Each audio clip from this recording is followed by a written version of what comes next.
எனதருமை தமிழ் மக்கள் உங்கள் அனைவருக்கும் எனது அன்பான வணக்கங்கள். நலம் தரும் நவ கிரகங்கள் நிகழ்ச்சியின் வாயிலாக கடந்த 15 ஆண்டுகளாக சின்னத்திரையில் தோன்றி உங்கள் இல்லந்தோறும் உலா வந்து சோதிடம், மானுடம், ஆன்மீகம் போன்ற சந்தேகங்களுக்கு எமது பட்டறிவில் பட்ட விஷய ஞானங்களை கொண்டு உங்களுக்கு பல்வேறு சூழலிலும் பல்வேறு காலகட்டத்திலும் பல்வேறு விதமான விளக்கங்களை கொடுத்து உங்களை சமாதானம் செய்வதை அறிந்து மிக்க மகிழ்ச்சி அடைகிறேன். காரணம், இந்த ஜோதிட சாஸ்திரம் என்பது மிகப்பெரிய ஒரு சமுத்திரம். அதில் நான் ஒருவனே முத்தெடுத்தேன் என்று சொல்வேனேயானால் அது மிகச்சிறந்த ஒரு ஆணவத்தை குறிக்கக்கூடியதாக அமைந்துவிடும். காலதேச வர்த்தமானம், யுக்தி புக்தி ஸ்ருதி லயம், ஜாதி மத நிற பேதம் என்று சொல்வார்கள். அதை அனுசரித்து தான் ஒவ்வொரு பலன்களும் ஒவ்வொரு மனிதர்களுக்கு நடக்கிறது. உலகமெங்கும் இருக்கக்கூடிய தமிழர்கள் ஒரே விதமான சுக அனுபவங்களையும் அதே மாதிரி ஒரே மாதிரியான சந்தர்ப்ப சூழ்நிலைகளையும் நாம் எதிர்கொள்வதில்லையே. பல நாடுகளில் வசிக்கிறீங்க, பல நாடுகளில் உள்ள சூழ்நிலைகளை கிரகிக்கிறீங்க. அங்கே எப்படியெல்லாம் நீங்கள் செயல்பட்டீங்கன்னா மேன்மை அடையலாம் அப்படிங்கிறதெல்லாம் நம்ம அந்த ஊருக்கு தகுந்த மாதிரியான பலன்களை நீங்கள் எடுத்துக்கணும். என்ன காரணம்னா, இன்றைய ராசி நம்ம பேச போகிறது கன்னி ராசி.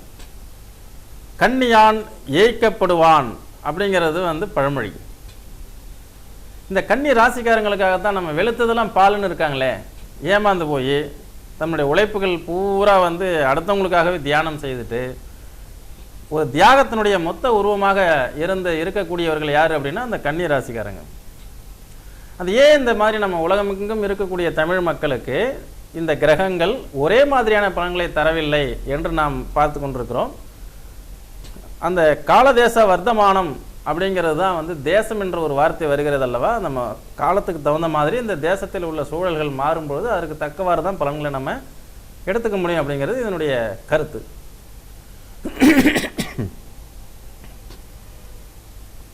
அந்த வகையில் பார்த்தோம்னா, ஜென்ரலாக இந்த கன்னி ராசி, கன்னியான் ஏய்க்கப்படுவான் அப்படின்னு எதனால் சொல்லப்பட்டது அப்படின்னா, இவங்க எல்லாருமே கடந்த 7.5 வருஷத்தில் நீங்கள் கேட்டு பாருங்கள். இதை பார்த்துட்டு இருக்கக்கூடிய நேயர்கள் எல்லாருக்கும் சொல்கிறேன், கண்டிப்பாக உங்களுடைய உறவினர்கள் யார், நண்பர்கள் யார், சொந்தக்காரங்க யார் அப்படிங்கிறது, உங்களுடைய அதிகாரிகள்லாம் மேலதிகாரிகள்லாம் உண்மையானவங்களா இல்லையாங்கிறதெல்லாம் அடையாளம் நீங்கள் கண்டிங்களா இல்லையா, உங்களோடது நெஞ்சு மீது கை வைத்து நீங்கள் சொல்லுங்கள். அதாவது இந்த கன்னி ராசிக்காரங்க மனசாட்சிப்படி சொல்லுங்கள், எவ்வளோ கஷ்டப்பட்டீங்க, ஆனால் உங்ககிட்ட சூட்சுமம் இல்லை. சூட்சுமம் தெரிஞ்சிருந்ததுன்னா எதிர்வரக்கூடிய எல்லா சதிகளையும் முறியடிச்சிருந்துருக்கலாம். ஆனால் இந்த சனீஸ்வரன் கடந்த 7.5 வருஷம் உங்களுக்கு என்ன பண்ணார்? நீங்கள் இதனால் வரைக்கும் நம்பிட்டு இருந்த, வேலை பார்த்துட்டு இருந்த ஒரே முதலாளியுடைய எண்ணங்கள் என்ன, அவருடைய சுபாவம் என்ன, அவருடைய குணம் என்னன்னு தெரிஞ்சுக்கிட்டீங்களா? அதே மாதிரி இவ்வளோ நாளாக ரொம்ப நல்ல வெளிப்படையாக வெகுளித்தனமாக உங்களுடைய நண்பர்கள்ட்ட பழகிட்டு இருந்தீங்க. அந்த நண்பர்கள்லாம் நீங்கள் கஷ்டப்படும் போது உங்களுக்கு உதவி செஞ்சாங்களா? அந்த நண்பர்களுக்கெல்லாம் ஓடோடி நீங்கள் எவ்வளோ உதவிகள் செஞ்சுருப்பீங்க, எவ்வளோ பணம் கொடுத்துருப்பீங்க, காசு கொடுத்துருப்பீங்க, முடியாமல் இருக்கும்போதெல்லாம் போய் ஒத்தாசையாக இருந்தீங்க. அவங்களாம் திருப்பி உங்களுக்கு என்ன செஞ்சாங்க? நீங்கள் கஷ்டப்படும் பொழுது உங்கள் மனைவியெல்லாம் எத்தனை டைம் உங்களை கேட்டிருப்பாங்க, இது மாதிரிலாம் செய்யாதீங்க, நான் சொல்கிறத கேளுங்க, குடும்பத்தை பாருங்கள், மனைவி மக்களை பாருங்கள்லாம் கேட்டாங்களே, நீங்கள் ஏதாவது காது கொடுத்தீங்களா? அவங்கள பற்றி உனக்கு ஒன்றும் தெரியாது, ஏன்னா அவங்களாம் ரொம்ப நல்லவங்க, அதை தெரிஞ்சுக்கிற அளவுக்கு உனக்கு விவரம் பார்த்தாதெல்லாம் எத்தனை நாள் உங்கள் மனைவியினுடைய வாயெல்லாம் கட்டி போட்டிருக்கீங்க. அதே மாதிரி உங்களுடைய நண்பர்களை பற்றிலாம் உங்கள் மனைவியெல்லாம் எடுத்து சொல்லும்போது ஏன் நீங்கள் அதெல்லாம் உதாசீனப்படுத்துனீங்க? அப்போ சனீஸ்வரன் உங்களுக்கு என்ன பண்ணார்? 7 நாட்டு சனி வந்தது. நலமகாராஜாவினுடைய கதை போன்று என் நிலையை மாறிவிட்டது. நான் நாட்டை விட்டு காட்டுக்கு ஓடினேன், எனது மனைவி மக்களை இழந்தேன், நான் என்னோட ஊரை விட்டு வேறு ஊருக்கு வந்தேன். இந்த எல்லா ஊரில் இருந்தும் இந்த மாதிரி 7.5 சனியெல்லாம் இப்போ சனி பயிற்சி ஆச்சுன்னு வைங்களேன், நிறைய பேர் திருப்பூருக்கு இப்போ வேலைக்கு வருவாங்க. ஏன்னா 7 நாட்டு சனி விட்டவங்க பூராவும் வர்றவங்க, அதே மாதிரி தொட்டவங்களும் இங்கே தான் வருவாங்க. ஏன்னா வந்தாரை வாழ வைத்து கொண்டிருக்கக்கூடிய ஊர் எது அப்படின்னா நம்ம திருப்பூர். அப்போ இப்போ இதுலேயும் தெரிஞ்சுக்கலாம். நீங்கள் வந்தவங்களாம் கேட்டோம்னா உங்களுடைய அனுபவங்கள்லாம் என்ன சாமின்னு கேட்டோம்னா அவங்க சொல்லுவாங்க, நிறைய வாழ்க்கையில் நான் கஷ்டப்பட்டேன், அதெல்லாம் இப்போ தான் தெரிஞ்சுக்கிட்டேன், எல்லோரும் என்னை ஏமாற்றிட்டாங்க. இதெல்லாம் அந்த கன்னிராசியினுடைய ஸ்டேட்மெண்ட். மலேசியாவிலேருந்து இந்த நிகழ்ச்சியை யூடியூப் மூலமாக பார்த்துட்டு அங்கேருந்து ஒருத்தர் கூப்பிட்றாரு, எங்கள் குடும்பத்தில் எல்லாருமே கன்னிராசி சார், 4 பேரும். நீங்கள் சொன்ன மாதிரி 4 பேருமே இப்படி நாங்கள் வந்து இன்றைக்கி நடு வயதில் நின்றுட்டுருக்கோம். எல்லாமே காரணம் நாங்கள் எங்கள் மேலே தான் தப்பு. இந்த நிகழ்ச்சியை பார்த்த பிறகு நாங்கள் ஒரு முடிவுக்கு வந்தோம். நடந்த தவறுக்கு நாங்களே பொறுப்பேற்றுக்கிறோம். நான் கடவுளை நொந்தேன், சாய்பாபாவை நொந்தேன், ஆனால் அவருடைய பக்தர் நான். அதே மாதிரி வந்துட்டு சனீஸ்வரன் 7 நாட்டு சனியெல்லாம் வந்து பல ஜோசியர்கள்லாம் நான் பார்த்துருக்கேன் எல்லாம் சொல்லிவிட்டு என்னுடைய விளக்கங்களை பார்த்த பிறகு அவர் என்ன பண்ணுறாரு, ஆட்டோமேட்டிக்காக வந்து கண்டிப்பாக நான் நீங்கள் எப்போ வருவீங்க இந்த ஊருக்கு உங்களை பார்க்கணும்ல, நாங்கள் அங்கே வர்றோங்கிறார். ஐயா அவசரப்படாதீங்க, இன்னும் கொஞ்சம் நாளில் இன்னொரு 6 மாதத்தில் உங்களுக்கு வந்து 7 நாட்டு சனியெல்லாம் முழுசாக விலகுது, அதுக்கப்புறம் வரலாங்க ஐயா அப்படின்னு. ஏன் இதெல்லாம் உங்களுக்கு சொல்ல வரேன் அப்படின்னா, இந்த 7 நாட்டு சனி 7.5 ஆண்டுகள் உங்களுக்கு வகுப்பு நடத்தியிருக்கிறாரு ஆசிரியர். அந்த ஆசிரியர் தான் சனீஸ்வரன். அப்படிப்பட்ட சனி பகவான் இந்த இடத்துல பகவான் என்று ஏன் சொல்கிறோம் அப்படின்னா, ஏன்னா உங்களுக்கு புத்தி கொடுத்தது பகவான் தானே. சனி வரும்போது 7.5 சனியை வந்து தொலைஞ்சிருச்சு அப்படிம்பீங்க. சனி விலனதுக்கப்புறம் சனி பகவான் ஏன் இப்படி சொல்கிறீங்க? கடந்த காலகட்டங்களில் நிறைய அனுபவங்களை சனீஸ்வரன் ஸ்கேன் பண்ணி உங்களுக்கு கொடுத்து ஒவ்வொரு மனுஷனையும் தோல் உரிச்சு காட்டி, இதுதான் உலகம், இப்படித்தான் வாழணும், இப்படி இருந்தால் 10 காசு சம்பாதிக்கலாம், சேர்க்கலாம். அதே மாதிரி இந்த மனைவி மக்கள் தான் உங்களுக்கு வந்து கண்கள் போன்றவர்கள், அவங்க தான் உங்களுக்கு உயிர். நல்ல சொந்தம் எது, கெட்ட சொந்தம் எது அப்படிங்கிறதெல்லாம் சீர்தூக்கி உங்களுக்கு பிரித்து கொடுத்துட்டு போயிட்டார். எனவே கன்னிராசி நேயர்கள் நீங்கள் எல்லாருமே இனி பயப்பட வேண்டாம். 7 நாட்டு சனியெல்லாம் விலகுனதுனால கடந்த காலத்தில் நடந்த நிகழ்வுகளையும் நான் உங்களுக்கு சொல்லி, கடந்த காலத்தில் நடந்த சுக துக்கங்கள்லாம் என்னென்னலாம் ஏற்பட்டதுலாம் சொன்னால் தானே அந்த நிகழ்ச்சியை பார்த்துட்டு நான் சொல்கிறது உங்களுக்கு கரெக்டாக இல்லையான்னு புரியும். இவ்வளோ நாளாக வந்து ஜோதிடத்தில் நம்பிக்கை இல்லாத கன்னிரா, ஏன்னா கன்னிராசி மேக்ஸிமம் அஸ்ட்ராலஜிலாம் ஈடுபாடு இருக்காது. நான் உழைக்கிறேன், சம்பாதிக்கிறேன், வேலைக்கு போகிறேன், நான் எதுக்கு ஜாதகம் பார்க்கணும், இன்னொன்று ஜாதகம் பார்க்குறது ஜோசியத்தில் எனக்கு ஈடுபாடு கிடையாது அப்படின்னு சொல்லக்கூடியவங்க கன்னிராசிக்காரங்க நிறையா இருக்காங்க. இந்த உபயராசிக்காரங்கன்னு சொல்லக்கூடிய மீனம், மிதுனம், கன்னி, தனுசு, இந்த 4 பேருமே ஒரு விஷயங்களை தெரிஞ்சுக்காத வரைக்கும் அது வந்து ஒரு பொய் அப்படின்னு விவாதம் பண்ணுவாங்க. அந்த விஷயம் நல்லா உண்மைன்னு தெரிஞ்சதுக்கப்புறம் அதுலேயே அடிக்ட் ஆகிடுவாங்க. அப்படி தான் நிறைய தனுசு ராசிக்காரங்களாம் அரை ஜோசியர் ஆயிடுறது. ஏன் அதை உங்களுக்கு சொல்ல வரேன் அப்படின்னா, கன்னிராசி வந்து அவங்க மேலே நாங்கள் தவறு சொல்ல வரல. நீங்கள் உழைப்பில் விழிப்புணர்வு அற்ற உழைப்பாளிகள் யார் அப்படின்னா அது கன்னிராசிக்காரர்கள். ஏன் அப்படின்னா, ஒரு ஸ்டாஃபாக இருக்கிறீங்க, ஒரு இடத்துல வேலை பார்க்குறீங்க, உங்களுடைய பணி என்னவோ அதை செஞ்சுட்டே இருப்பீங்க. இந்த பணியினுடைய விளைவு என்ன, இந்த பேட்டர்ன்லாம் எதுக்காக போடப்படுது, ஒரு முதலாளி வந்து இதை வச்சு ஏன் செயல்படுறாரு, அந்த முதலாளியாக நம்மளும் ஆகலாமே, அல்லது அந்த முதலாளி மாதிரி ஆகிறதுக்கு நமக்கும் வாய்ப்புகள் இருக்கான்லாம் தேடாத மனிதர்கள் நீங்கள். அதனால் சில கன்னிராசிக்காரர்கள்லாம் 20-30 ஆண்டுகள் ஒரே நிறுவனத்திலாம் பணிபுரிஞ்சிருக்காங்க. அதே மாதிரி நீங்கள் வந்து விழிப்புணர்வும் எதிர்காலம் பற்றிய திட்டங்களும் உங்ககிட்ட இல்லை. அதனுடைய பாதிப்புகள்லாம் இப்போ அனுபவிச்சிருப்பீங்க. 7 நாட்டு சனியில் எதிர்கால திட்டம் வேணும், திட்டமிடுதல் ரொம்ப முக்கியம். அதே மாதிரி சிறு சேமிப்பு ரொம்ப ரொம்ப முக்கியம் உங்களுக்கு. அதெல்லாம் சனீஸ்வரன் நிறையா சொல்லி கொடுத்துருப்பார். பல நேரங்களில் கையில் காசே இல்லை, சுத்தமாக பணமே இல்லை என்கிட்ட அப்படின்லாம் போய் கடன் வாங்க நின்னீங்கள்ல, நண்பர்கள்ட்ட போய் கடன் கேட்டு அவர் இல்லைன்னு சொன்னோடனே மனசு வேதனைப்பட்டீங்கல்ல, அப்போ உங்கள்கிட்ட அந்த சிறு சேமிப்பு இருந்ததுன்னா அப்போ உங்கள் மனைவிட்டையாவது கொடுத்து சேர்த்து வச்சுருக்கலாம்ல. அதனால தான் நிறைய கன்னிராசிக்காரங்களுக்கு நாங்கள் ஆலோசனை சொல்கிறது எல்லாமே அந்த ஃபைனான்ஸ் டிபார்ட்மெண்ட்டு பூரா அவங்க மனைவிட்ட ஒப்படைச்சிருங்க. அவங்க நல்லா நிர்வாகம் பார்ப்பாங்க. அவங்க எந்த ராசியாக இருந்தாலும் சரி, அது அப்புறம் பேசிக்கலாம். ஏன்னா நம்ம பாதிக்கப்படக்கூடிய மனிதர்களை பற்றி தான் நம்ம சந்திக்க போகிறோம். பாதிக்கப்பட்ட மனிதர்கள் என்னை சந்திக்க வருவாங்க கன்னிராசிக்காரங்க. அவங்க எல்லாமே வந்து இப்போ 7 நாட்டு சனி விலகினதுனால நேராக திருநள்ளாறில் போய் தலையை முளையிட்டு, அங்கே திருநள்ளாறில் போய் தலை முழுகிறதுக்கு முழு தகுதி படைத்த ராசிகள் எது அப்படின்னு கேட்டிங்கன்னா, ஃபஸ்ட்டு நம்பர் 1 வரிசையில் இருக்கிறது வந்து கன்னிராசி. இந்த திருநள்ளாறில் போயிட்டு முழுமையாக குளித்து வருவதற்கு உண்டான தத்துவங்களை இங்கே நம்ம பார்க்கலாம். ஏன் அங்கே போய் குளிக்கணும், 7.5 சனி தான் விலகிடுச்சுல்ல, இனியெல்லாம் எனக்கு நல்லா இருக்கும் அப்படின்லாம் அவங்க மனைவி கேட்கும்போது சொல்லுவாங்க. அப்போது நீங்கள் சில விஷயங்கள்லாம் நம்மளுடைய முன்னோர்கள், நம்மளுடைய மதத்தினுடைய தலைவர்கள், மத பெரியவர்கள், அதே மாதிரி நம்மளுடைய முன்னோர்கள், நம்மளுடைய மதத்தை சார்ந்த பெரியவர்கள்லாம் நமக்கு ஒரு விஷயங்களை வகுத்து வச்சுருக்காங்க அப்படின்னா அதனுடைய தாற்பயங்கள்லாம் என்னென்னு நீங்கள் தெரிஞ்சுக்கணும். இதே நலன் மகாராஜாவுக்கு 7 நாட்டு சனி விலகிடுச்சு. விலகினதுக்கு அப்புறமும் அவனுடைய துன்பங்கள் தீரல. 7 நாட்டு சனி விலகிட்டதாக சொல்கிறாங்களே, இப்போ நம்ம துன்பங்கள் தீர்ந்துடணும் இல்லையா அப்படின்னு போய் கேட்கும்பொழுது, தஞ்சை மாவட்டத்தில் திங்களூர் கோவிலில் பரத்வாஜ் முனிவரை போய் சந்திக்கிறார். அவர் தான் சொல்கிறார், ஏன்னா இந்த முனிவர்களும் இந்த ஜோதிடர்கள் தான், முனிவர்கள் மாதிரி தான் இந்த ஜோதிஷியர்கள். இவங்கெல்லாம் வந்து நம்ம மனித சக்திக்கு அப்பாற்பட்ட, இந்த மானுடத்திற்கு அப்பாற்பட்ட அவங்களுக்கு நடக்கக்கூடிய சுகதுக்க விஷயங்களை ஆய்வு செய்யக்கூடிய அந்த வல்லமையும் அந்த அமைப்பும் படைத்தவர்கள் வந்து ஜோதிடர்கள் இல்லையா? இல்லைன்னா அந்த சீட்டில் உட்காந்து இந்த ஜோதிடத்தை உலகமெங்கும் பரப்ப முடியாது இல்லையா? அப்படி உள்ள அந்த பரத்வாஜ் முனிவர் என்ன சொல்கிறாரு, நலமகாராஜனே நீ வந்து திருநள்ளாறு செல். ஐயா நான் திருநள்ளாறு போயிட்டு தாங்கய்யா வந்தேன். அப்படியா, நீ அங்கு உள்ள தீர்த்தத்தில் நீராடு, உன் நிறம் பொன்னிறமாக மாறும். ஏன்னா கார்கோடகன் என்ற ஒரு நஞ்சு தீண்டி தானே அவனுடைய பொன்னான நிறம் ஒரு மண்ணின் நிறத்திற்கு ஒப்பாக ஆனது. அந்த மண்ணின் நிறம் பொன்னாக மாற வேண்டுமே ஆனால் நீ அங்கே போய் அந்த நலன் தீர்த்தத்தை, அந்த தீர்த்தத்தில் போய் நீராடு. அதுக்கப்புறம் தான் அவங்க நல தீர்த்தம்னு பேர் வந்தது, அது வேறு கதை. அதில் நீராடி வந்து அங்கே உள்ள ஏழை மக்களுக்கு தொண்டு செய். அதன் பிறகு வா, உன்னுடைய இழந்த அரசுகள் எல்லாம் திரும்ப கிடைக்கும் என்று சொன்னார்கள்.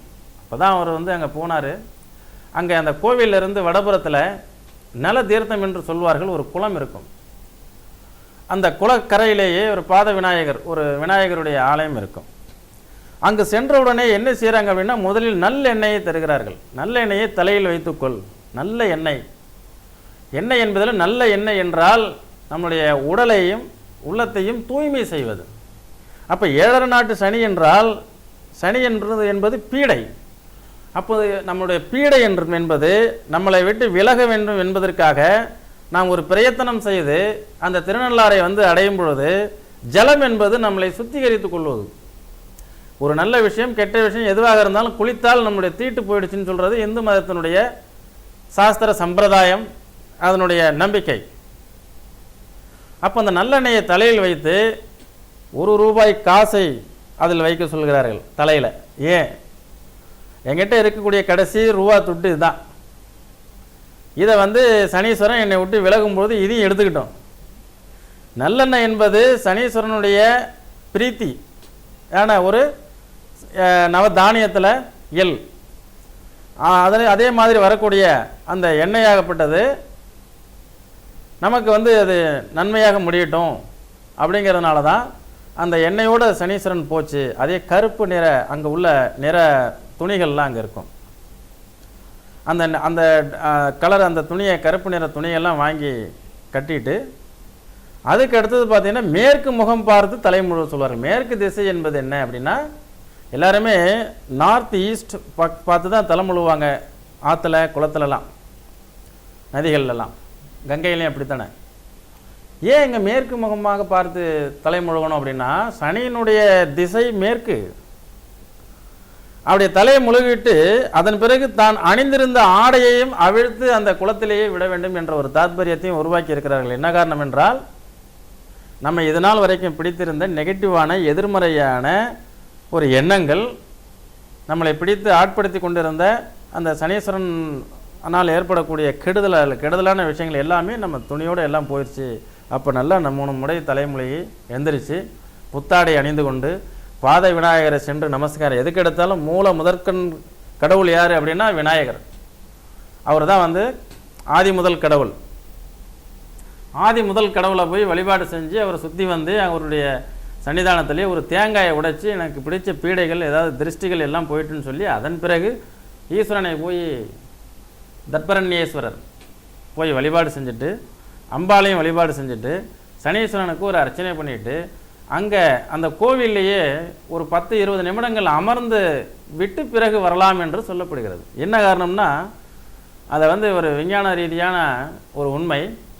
திருநள்ளாறு சனீஸ்வரன் ஆலயத்தில் 24 மணி நேரத்திற்கு 4 செகண்ட் வீதம் சேட்டன் என்று சொல்லக்கூடிய சனி பிளானட்டிலிருந்து வரக்கூடிய அந்த வாயுக்கள், அல்ட்ரா வயலட் கதிர் அலைகள், சனீஸ்வரனுடைய இருந்து வரக்கூடிய வாயுக்கள் அங்கே ரேஸ் ஆகுது, அங்கே விழுது என்பதை கண்டுபிடித்து தான் பல நூறு ஆண்டுகளுக்கு முன்பே திருநள்ளாறில் கோவில் கட்டியிருக்கிறான் அன்றைய கால சோழ மன்னர்கள். எப்பொழுதுமே இந்த மாதிரியான எந்த விதமான கிரகத்தினுடைய வாயுக்கள்லாம் இருக்கு இல்லையா, அந்த கதிர் அலைகள், அதெல்லாம் அப்சர்வ் பண்ணக்கூடிய ஒரே பவர்ஃபுல்லானது எது அப்படின்னு கேட்டிங்கன்னா ஜலம், நீர். அதனால தான் அந்த ஒரு கோவிலை சுற்றி கிட்டத்தட்ட அந்த கோவிலில் மட்டும் 5-6க்கு மேற்பட்ட திருக்குளங்கள் உண்டு கோவிலை சுற்றி. ஏன் திருக்குளங்களை கோவில் அமைத்தார்கள்? நாம் வந்து கோவில் போகும்போது சாமி கும்பிடும்போது குளிச்சுட்டு போகணுங்கிற ஒரே தாத்பரியம் மட்டும் எடுத்துக்கூடாது. அங்கிருந்து வரக்கூடிய அந்த சனீஸ்வரனிலிருந்து வரக்கூடிய அந்த கதிரலைகள் பூரா அப்சர்வ் பண்ணி வச்சிருக்கிறது அந்த நீர் ஆதாரங்கள், நீர். அதனால தான் நம்மளை அந்த நீரில் குளிக்க சொல்லி நமக்கு ஏதோ ஒரு புனர்ஜென்ம வாழ்க்கை கிடைக்குங்கிறதுக்காக அந்த காலத்திலேயே அவங்கெல்லாம் உருவாக்கியிருக்காங்க. இதெல்லாம் தெரிஞ்சுக்கணும். நம்ம தெரிஞ்சுக்கிட்டு போய் எல்லா கன்னி ராசிக்காரர்களும் அந்த குளத்தில் போய் குளிச்சுட்டு நான் சொன்னது மாதிரி சனீஸ்வரனுக்கெல்லாம் அர்ச்சனை பண்ணிவிட்டு, நவக்கிரக கோவில்கள் இருக்குது தஞ்சை மாவட்டத்தில், எல்லா கோவில்களும் போயிட்டு கடைசியாக இங்கே போங்க. இப்போ தான் அந்த மாதிரி போகணும். இந்த முறை டூர் போகிறவங்க இந்த கன்னிராசிக்காரங்கள்லாம் எல்லா கோவிலையும் பார்த்துட்டு லாஸ்ட்டு ஃபைனலில் போய் நான் சொல்கிற மாதிரி அங்கே எல்லாம் குளித்து எல்லாம் பண்ணிவிட்டு புது துணி போட்டு அங்கே அதுக்கப்புறம் பஸ்ஸில் ஏறி உட்காந்திங்கன்னா, காரில் ஏறி உட்காந்திங்கன்னா நேராக வீடு வந்து சேரணும். நிறைய பேர் தவறாக புரிஞ்சுக்கிட்டு பல நேரங்களில் பல முறை வந்து திருநள்ளாறு போகும்போதெல்லாம் சார் அது கடைசியாக தான் போகணுங்கிறாங்க, ஃபஸ்ட்லாம் போகக்கூடாதுங்கிறாங்க. மற்ற நேரங்களில் போகக்கூடியதெல்லாம் நான் தவறாக சொல்லவில்லை. 7 நாட்டு சனி முழுமையாக விலகியவர்கள் மட்டும் அங்கே போகிறது ஒரு நல்ல விஷயம். சரி, இப்போ கடந்த காலத்தை கன்னிராசிக்காரர்களுக்கு பார்த்தோம். அவங்க எப்படி போய் எதுக்காகலாம் குளிக்கணும், நலமகாராஜா எதுக்காக போய் குளித்தான், இந்த நலமகாராஜா போயிட்டு அந்த அதில் தான் குளித்ததுக்கப்புறம் தான் அவனுடைய நிறம் மாறியது. இந்த நிறம் மாறிய கதை இப்போ ஏன்னா வந்து அடுத்தது தனுசு ராசிக்காரர்களுக்கு நான் பலன் சொல்லும் பொழுது நலமகாராஜா கதையினுடைய தாத்பரியங்கள் என்ன, அதுக்கும் இப்போ நம்ம மானுட வாழ்வியலுக்கும் உண்டான தொடர்பு என்ன, நலமகாராஜா என்பவன் ஒருவன் வாழ்ந்தானா இருந்தானா அதெல்லாம் நமக்கு கவலை இல்லை. அந்த கதையில் சொல்லப்பட்ட கருத்துக்கள் என்னங்கிறலாம் நம்ம வந்து நீங்கள் அடுத்தடுத்த நாள் பார்த்துட்டே வந்தீங்கன்னா தனுசு ராசியில் நம்ம சொல்லுவோம். அப்போ புரிஞ்சுக்கிங்க. அந்த நிகழ்ச்சியை பார்க்கக்கூடியவர்கள் கண்டிப்பாக தவறிழைக்க மாட்டார்கள் என்று நம்புகிறேன். அதே மாதிரி இந்த கன்னியா ராசிக்காரர்கள் கண்டிப்பாக கடந்த காலத்தை மறந்து விடுங்கள். கடந்த காலத்தில் நிகழ்ந்த நிறைய அவமானங்கள் எல்லாம் நன்மைக்கு. ஏன்னா இப்போ நீங்கள் புதிய மனிதனாக மாறிட்டு இருக்கீங்க. இனி புதிய ஒரு உலகத்தை நோக்கி போக போகிறீங்க. இதில் நீங்கள் தான் ராஜா, உங்கள் மனைவி தான் மந்திரி, உங்கள் குழந்தைகள் எல்லாருமே உங்களுடைய போர்ப்படை தளபதிகள். இனி ஒரு அற்புதமான ஒரு வெற்றிகரமான ஒரு தைரியமான விவேகமான ஒரு வாழ்க்கையை நீங்கள் வாழ போகிறீங்க. அதனால் தைரியமாக இருங்க. அவ்வளோ பெரியவர் வந்து அந்த மலேசியா நாட்டிலேருந்து ஃபோன் செய்து அழும்பொழுது எனக்கு வேதனையாக இருக்கிறது.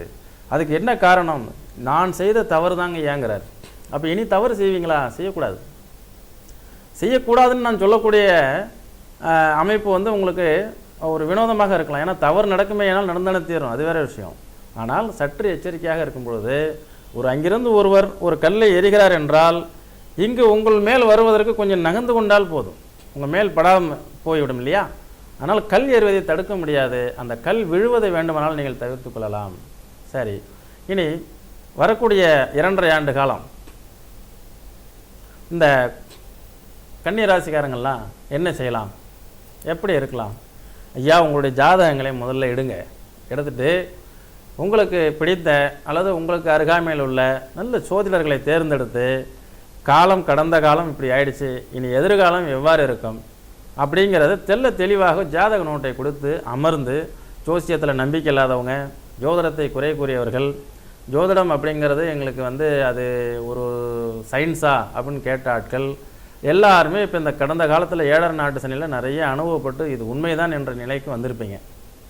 அப்படி வரும்பொழுது நீங்களும் உங்கள் மனைவியும் கூடவே வந்து அமர்ந்து உங்களுடைய எதிர்கால பலன்கள்லாம் தெரிஞ்சுக்குங்க. ஏன்னா கடந்த 7 நாட்டு சனியில் வந்து 7.5 வருஷம் துணி துவைக்கிற மாதிரி துவைச்சி புழிஞ்சு உங்களை காய போட்டுருச்சு கிரகம்.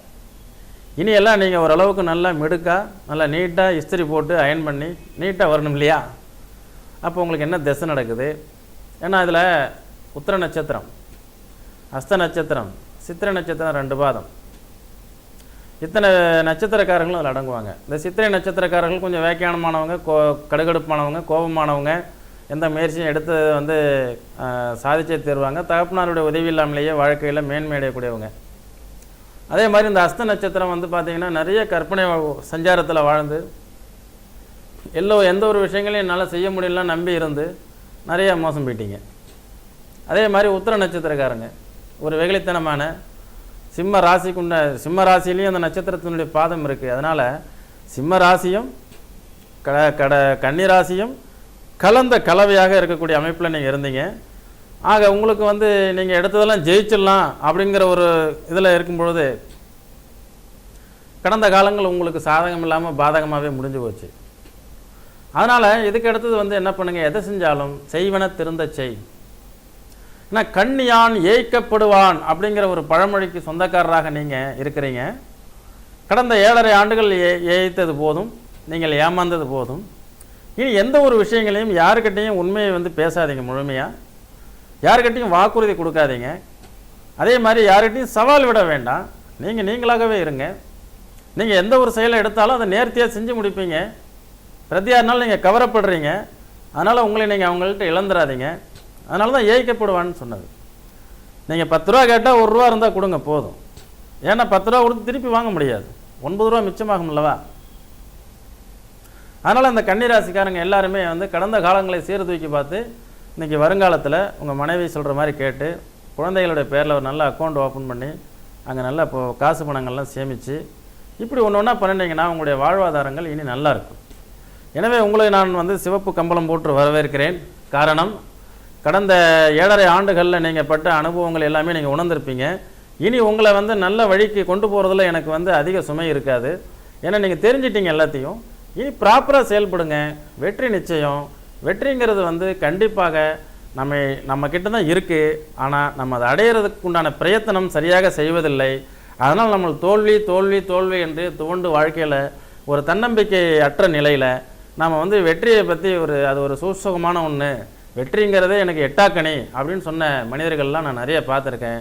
வெற்றிங்கிறது மீண்டும் மீண்டும் முயற்சி எடுத்து நம்ம வாழ்க்கையில் தொடர்ந்து ஒரே விதமான சிந்தனைகளை வலிமையாக நமக்குள்ளார இறக்கி அதை செயல்படுத்தினோம்னா 100% வெற்றியை நம்ம கண்டிப்பாக பெற முடியும். எனவே நேயர்களே, இந்த நிகழ்ச்சியை பார்த்து கொண்டிருக்கக்கூடிய உலகத் தமிழர்கள் உங்கள் அனைவருக்கும் என்னுடைய வேண்டுகோள், எந்த ஒரு ஜோதிட பலன்களும் இந்த மனித வாழ்க்கையை செம்மை செய்வதற்கு, அந்த வகையில் இந்த கோட்சார ரீதியான பலன்கள் 30% மட்டும்தான் நம்ம எடுத்துக்க முடியுது.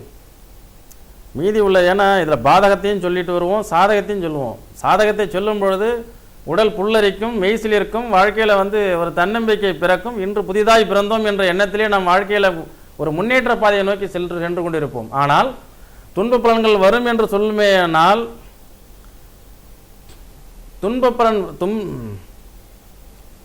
துன்ப பலன்கள் உங்களுக்கு வந்து சேர்ந்து விடும் என்று நான் சொல்வேனேயானால் உங்களுடைய மனம் பதைப்பதைக்கும், மனம் வாடும். என்ன இப்படிலாம் சொல்லிவிட்டாரு, ஏன்னா எல்லா ராசியும் சொல்லிட்டு வர்றது கரெக்டாக இருக்கு இல்லையா, என் ராசிக்கு இப்படி சொல்லிட்டாரேன்னு மனம் வேதனைப்படாமல் உங்களுடைய ஜாதகத்தை எடுத்து தெளிவாக பார்த்து உங்கள் வாழ்க்கையில் நீங்கள் வந்து அதன்படி செயல்பட்டீங்கன்னா வெற்றி நிச்சயம். 100% வெற்றி நீங்கள் பெற முடியும். எனவே நேயர்களே, இந்த நிகழ்ச்சியினுடைய இறுதி நேரம் நெருங்கிவிட்டது. நாம் இந்த வார இந்த நிகழ்ச்சியில் பார்த்தீங்கன்னா கன்னி ராசி 7 நாட்டு சனி விலகிய கன்னி ராசிக்காரர்களுடைய பலன்களை எல்லாம் பார்த்தோம். அதே மாதிரி நலமகாராஜாவினுடைய நிலைப்பாடுகளை பற்றி கொஞ்சம் பேசினோம். அதே மாதிரி திருநள்ளாறு கோவிலில் போய் எதுக்காக அந்த குளத்தில் குளிக்கணுங்கிறத பற்றி சொன்னோம். அந்த குளத்தில் குளிக்கும் பொழுது அங்கே நம்ம ஏற்படக்கூடிய தாத்பரியம், அதாவது வந்து எதுக்காக அதெல்லாம் சொன்னாங்கங்கிற தத்துவார்த்தமான விஷயங்கள்லாம் சொன்னோம். கன்னி ராசிக்காரங்க ஒரு ஏமாற்றம் அடையக்கூடிய மனிதர்கள், இனியெல்லாம் எச்சரிக்கையாக எப்படி இருக்கணுங்கிறதெல்லாம் பார்த்தோம். அதே மாதிரி அவர்கள் மனைவியை மந்திரியாக ஆக்கி கொண்டு இனி வாழ்க்கையில் இன்னும் மேன்மேடலாங்கிற ஒரு டிப்ஸ் கொடுத்தோம். அதே மாதிரி அவங்க குழந்தைகள் அவங்களுடைய வாரிசுகளை போர்ப்படை தளபதிகளாக ஏற்று இனிமேல் நீங்கள் வீரநடை போட்டால் வெற்றி நிச்சயம் என்பதை உங்களுக்கு மிக அற்புதமாக சொல்லியிருக்கிறோம். இனி அடுத்த நிகழ்ச்சியில் துலாம் ராசியினுடைய பலன்களை பார்ப்போம். அதுவரை உங்களிடமிருந்து விடைபெறுகிறேன். நன்றி, வணக்கம்.